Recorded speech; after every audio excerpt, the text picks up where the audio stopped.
Hello दोस्तों, नमस्कार।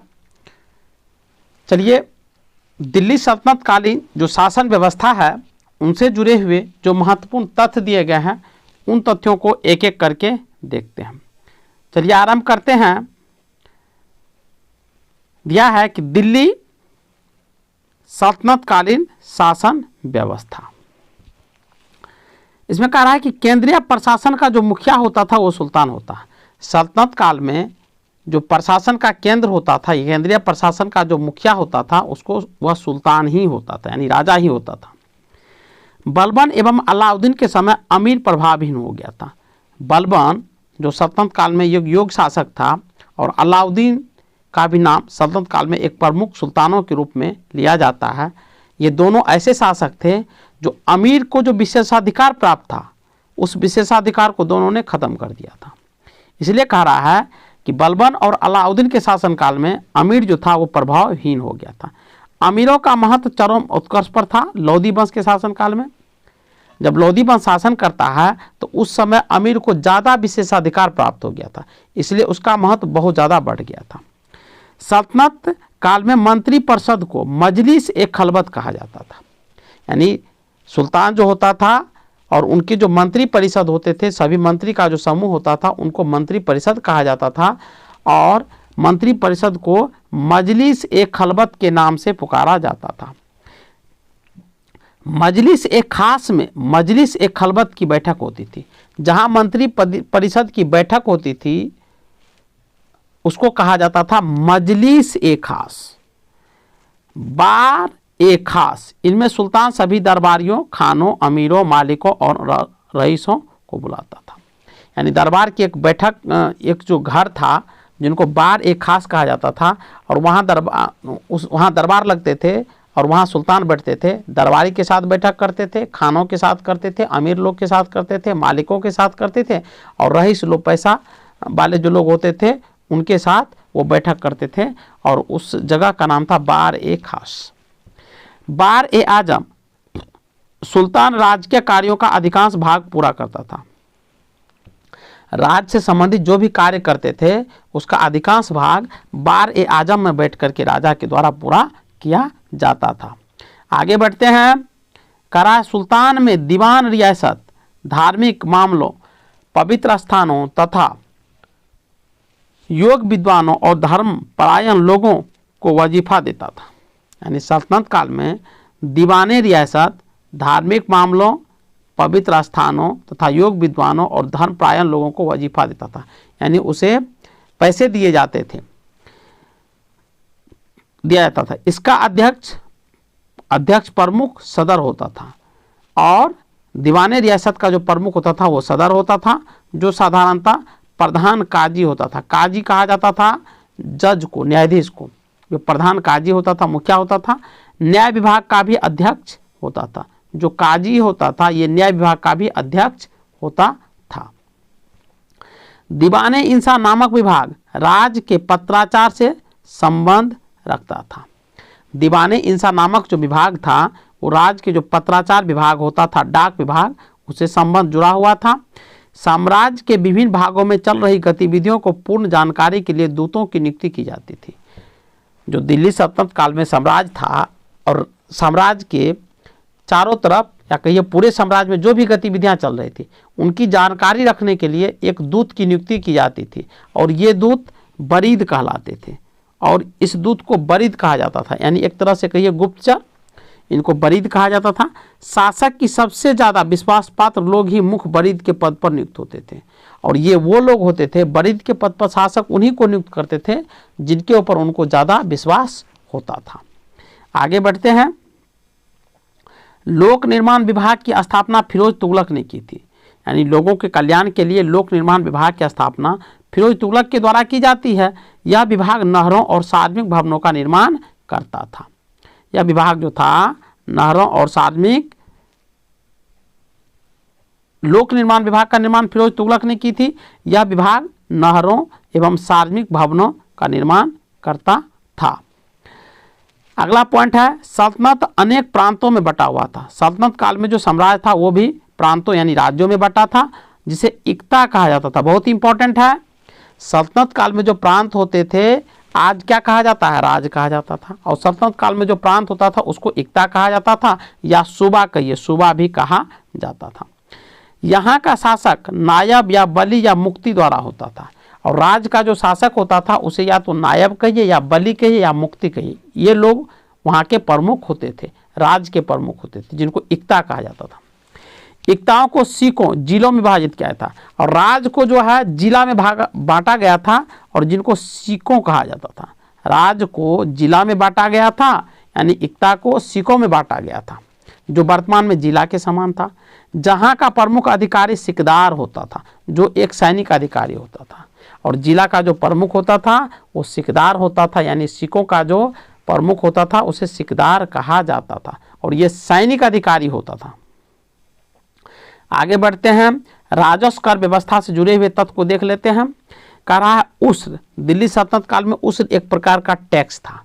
ये मुसलमानों से लिया जाने वाला भूमि कर था। मुसलमान लोग जो जमीन पर खेती करते थे, इनसे जो टैक्स लिया जाता था उनको उस्र कहा जाता था। और दूसरा है खराज, ये गैर मुसलमानों से लिया जाने वाला भूमि कर था। जो हिंदू लोग थे या जो मुसलमान नहीं थे, दूसरे धर्म के जो लोग थे, दूसरे समुदाय के जो लोग थे, वो जो जमीन पर कार्य करते थे तो जमीन से उसको टैक्स लेते थे, भूमि कर लेते थे, उसको खराज कहा जाता था। और तीसरा है जकात, मुसलमानों पर धार्मिक कर यानी संपत्ति का 40वां हिस्सा था। बहुत कम था, लेकिन जकात जो था मुसलमानों से मुसलमान होने के नाते एक टैक्स लिया जाता था जिसको जकात कहा जाता था, और ये संपत्ति का 40वां हिस्सा होता था। जजिया, ये बहुत इंपॉर्टेंट है। जजिया ये गैर मुसलमानों पर धार्मिक कर था। जो मुसलमान लोग नहीं थे, जो हिंदू धर्म से जुड़े हुए थे, सिख धर्म से थे, अन्य धर्मों से जुड़े हुए जो लोग थे, उनसे एक टैक्स लिया जाता था और उनको कहा जाता था जजिया। चलिए आगे बढ़ते हैं। और एक महत्वपूर्ण टैक्स था, उसका नाम था खम्स। ये लूटे हुए धन, खानों अथवा भूमि में गड़े हुए खजानों से प्राप्त संपत्ति का 1/5 भाग था, जिस पर सुल्तान का अधिकार था, और तथा 4/5 भाग पर उनके सैनिक अथवा खजाने को प्राप्त करने वाले व्यक्ति का अधिकार होता था। यानी परंतु फिरोज तुगलक को छोड़कर अन्य सभी शासकों ने 4/5 हिस्सा स्वयं अपने पास रखा था। सुल्तान सिकंदर लोदी ने गड़े हुए खजानों में से कोई हिस्सा नहीं लिया था। बहुत इंपॉर्टेंट पॉइंट है, चलिए देखते हैं। कह रहा है खम्स एक प्रकार का ऐसा टैक्स था, जो कोई युद्ध लड़ने जाता था वहाँ जो धन लूट के लाता था तो उनको खम्स कहा जाता था। अब कह रहा है उसमें जो टैक्स लगाए जाते तो उनको खम्स कहा जाता था। तो और या भूमि में जो गड़े हुए, भूमि में जो गाड़े गए खजाने जब कभी प्राप्त होता था तो उनका 1/5 जो प्राप्त होता था, उनका 1/5 सुल्तान के खजाने में चला जाता था, जो सुल्तान का टैक्स होता था। और 4/5 भाग जो होता था वो सैनिक को मिलता था, अथवा खजाने को प्राप्त करने वाले जो व्यक्ति थे उनका अधिकार हो जाता था। लेकिन कह रहा है फिरोज तुगलक को छोड़कर अन्य सभी शासकों ने 4/5 हिस्सा स्वयं अपने लिए रख लिया था। फिरोज तुगलक को छोड़कर अन्य सभी शासकों ने, सिर्फ फिरोज तुगलक ही एक ऐसा शासक था जो 1/5 ही अपने हिस्से में रखा था, बाकी 4/5 खजाने को दे दिया था। बाकी सभी ने 4/5 ही अपने पास रख लिया था। सुल्तान सिकंदर लोदी ने गड़े हुए खजानों में से कोई हिस्सा लिया ही नहीं था। सिखों को परगने में विभाजित किया गया था। अब सिख हम किसको बारे में पढ़े हैं? जिला के बारे में। सिख को जो है छोटे छोटे जैसे ग्राम होता है या कहिए अनुमंडल कहिए, उसी प्रकार से सिखों को परगनों में विभाजित किया गया था। आमिल परगने का मुख्य अधिकारी होता था, और आमिल जो होते थे वो परगना का मुख्य अधिकारी होता था, और मुशरिफ लगान को निश्चित करने वाला अधिकारी था। और परगना में जो टैक्स लगाता था उसके लिए एक अधिकारी थे, उसका नाम था मुशरिफ। एक शहर या 100 गांव के शासन की देखरेख अमीर ए सादा नामक अधिकारी करता था। एक शहर या 100 गांव के शासन की जो देखरेख, एक शहर मान लीजिए या तो 100 गांव मिला करके जो एक बड़ा क्षेत्र बन जाएगा, उनकी देखरेख अमीर ए सादा नामक अधिकारी के द्वारा किया जाता था। उसके द्वारा अमीर ए सादा के द्वारा निगरानी रखी जाती थी। प्रशासन की सबसे छोटी इकाई ग्राम होता था। सबसे निचले स्तर का जो क्षेत्र होता था उसे गांव कहते थे। आज भी ग्राम टोला कहा जाता है, वार्ड कहा जाता है। और ग्राम में सबसे अधिक प्रभावशाली लोग खूत यानी छोटे जमींदार जो होते थे, जो जिसका गांव में ज़्यादा प्रभाव होता था उसे खूत कहा जाता था। और मुकदम जो होता था वो गांव का मुखिया होता था। और ग्राम का एक पटवारी भी होता, गांव में एक पटवारी भी होता था। सुल्तान की अस्थायी सेना को खास खेल नाम दिया गया है। दिल्ली सल्तनत काल में जो सुल्तान होते थे उनके पास अस्थायी सेना होता था और उन सेना को खास खेल कहा जाता था। मंगोल सेना के वर्गीकरण की दशमलव प्रणाली को सल्तनत कालीन सैन्य व्यवस्था का आधार बनाया गया था। मंगोल सेना की जो वर्गीकरण की दशमलव प्रणाली थी, मंगोल जो सेना थे उनकी जो सेना की जो दशमलव प्रणाली थी उन्हीं को सल्तनत काल में सैन्य व्यवस्था का आधार बना, उसी प्रकार की सैन्य व्यवस्था सल्तनत काल में बनाई गई थी। आगे बढ़ते हैं। सल्तनत काल में बारूद की सहायता से गोला फेंकने वाली मशीन को मंगलिक तथा आराद कहा जाता था। इससे स्पष्ट होता था सल्तनत काल में बारूद से बम बनाए जाते थे और सल्तनत काल में बारूद की सहायता से गोला फेंकने वाले मशीन जो बनाया गया था उसका नाम मंगलिक तथा आराद कहा जाता था। अब कुछ तथ्य है, देख लेते हैं उन तथ्यों को। कहा 10 अश्वारोही बराबर 1 सर 1 खेल होता था, 10 सर 1 खेल बराबर 1 सिपाही सलार होता था और 10 सिपाही सलार बराबर 1 अमीर होता था और 10 अमीर बराबर 1 मालिक होता था और 10 मालिक बराबर 1 खान होता था। ये सल्तनत काल का एक पद है। आगे बढ़ते हैं। अलाउद्दीन खिलजी ने इक्ता प्रथा को समाप्त कर दिया था। इक्ता प्रथा जो था उसको अलाउद्दीन खिलजी ने समाप्त कर दिया था। इक्ता प्रथा की दोबारा शुरुआत फिरोज तुगलक ने कर दी थी। सल्तनत काल में अच्छी नस्ल के घोड़े तुर्की, अरब और रूस से मंगाए जाते थे। शासन प्रशासन में घोड़े की महत्वपूर्ण भूमिका थी क्योंकि सैनिक जो होता था घोड़े पर ही चढ़ करके सवारी करते थे और जाकर के युद्ध लड़ते थे। तो घोड़े सेना शासन की जो शक्ति होती थी, घोड़ा एक महत्वपूर्ण शक्ति के रूप में जाना जाता था। और असली जो नस्ल के घोड़े होते थे वो तुर्की से, अरब से, विदेशों से मंगाए जाते थे और इन देशों से मंगाए जाते थे। हाथी मुख्यतः बंगाल से मंगाए जाते थे। बंगाल के क्षेत्रों में हाथी ज़्यादा होते थे और वहाँ से हाथी मंगाए जाते थे और हाथी की भी सवारी की जाती थी सैनिकों के द्वारा। सल्तनत कालीन कानून शरीयत, कुरान एवं हदीस पर आधारित था। सल्तनत काल में जो राजा शासन करते थे, सुल्तान शासन करते थे, वो शरीयत के आधार पर करते थे, कुरान के आधार पर करते थे, हदीस के आधार पर करते थे। जैसे वर्तमान समय में जो सरकार शासन करती है वो संविधान के अकॉर्डिंग शासन करती है, उसी प्रकार से उस समय शासन किए जाते थे। मुस्लिम कानून के 4 महत्वपूर्ण स्रोत थे। मुस्लिम जो कानून था उस समय 4 स्रोत थे। एक तो कुरान था, दूसरा हदीस था, तीसरा इजमा था और चौथा कयास था। ये 4 आधार पर कानून बनाए गए थे, उसी आधार पर शासन होता था। आगे देख लेते हैं।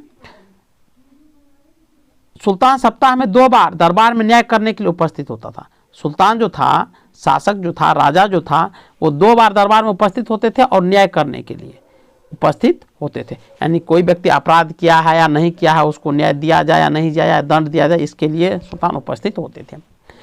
सल्तनत काल में लगान निर्धारित करने की मिश्रित प्रणाली को मुक्तई कहा गया था। लगान जो निर्धारित किया जाता था, टैक्स जो लगाए जाते थे, वो अलग अलग तरीके का टैक्स था, इसलिए मिश्रित प्रणाली उसको कहा जाता था। और मिश्रित प्रणाली जो टैक्स की थी उसको मुक्ताई कहा जाता था।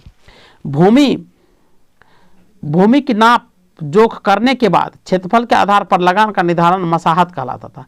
और टैक्स जो सल्तनत काल में लगाए जाते थे वो भूमि का मापा जाता था, माप जो किया जाता था उसके आधार पर, जो क्षेत्रफल होते थे उसके आधार पर टैक्स लगाया जाता था और उसको मसाहत कहा जाता था। वो टैक्स को मसाहत कहा जाता था। इसकी शुरुआत अलाउद्दीन ने की थी और इसकी जो शुरुआत की थी मसाहत की, ये अलाउद्दीन के द्वारा की गई थी। पूर्णतः केंद्र के नियंत्रण में रहने वाले भूमि को खालसा भूमि कहा जाता था। जो डायरेक्ट सरकार के अधीन होते थे, शासक के अधीन होते थे भूमि, उसी को खालसा भूमि कहा जाता था। ये इंपॉर्टेंट प्रश्न बनता है और पूछे भी जाते हैं। अलाउद्दीन ने दान की गई अधिकांश भूमि को छीनकर खालसा भूमि में परिवर्तित कर दिया था। अलाउद्दीन ने क्या क्या, अलाउद्दीन से पहले जो भी शासक था उसने जो अमीर लोगों को या जो सैनिक में काम करते थे उनको जो भूमि दिया जाता था, इक्ता कहा जाता था, भूमि दिया जाता था सेवा करने के बदले, तो उस भूमि को अलाउद्दीन खिलजी ने क्या किया, छीन लिया लोगों से, छीन करके और राजा की भूमि बना दिया। तो उसे कह रहा है खालसा भूमि में परिवर्तित कर दिया था। आगे बढ़ते हैं। सल्तनत कालीन मुद्रा व्यवस्था चांदी के टंके और तांबे के दिरहम पर आधारित थे। सल्तनत काल में मुद्रा व्यवस्था का प्रचलन था, यानी पैसे जो होते थे उनका प्रचलन तो था। और वो किस प्रकार के रुपये थे, तो चांदी के टंके चलते थे और तांबे का जो रुपया होता था, मुद्रा होता था, उनको दिरहम कहा जाता था और चांदी के जो होते थे उन्हें टंके कहा जाता था। आगे बढ़ते हैं। देवल सल्तनत काल में अंतर्राष्ट्रीय बंदरगाह के रूप में प्रसिद्ध था। देवल जो क्षेत्र था ये अंतर्राष्ट्रीय बंदरगाह का क्षेत्र था और यहाँ से व्यापार संपन्न किए जाते थे। तो चलिए दोस्तों, हमने दिल्ली सल्तनत काल की शासन व्यवस्था के बारे में पढ़े हैं। दोस्तों, आप लोगों से रिक्वेस्ट है कि यदि आप चैनल पर नहीं है तो चैनल को लाइक कीजिए, सब्सक्राइब कीजिए और बेल आइकन को प्रेस कीजिए।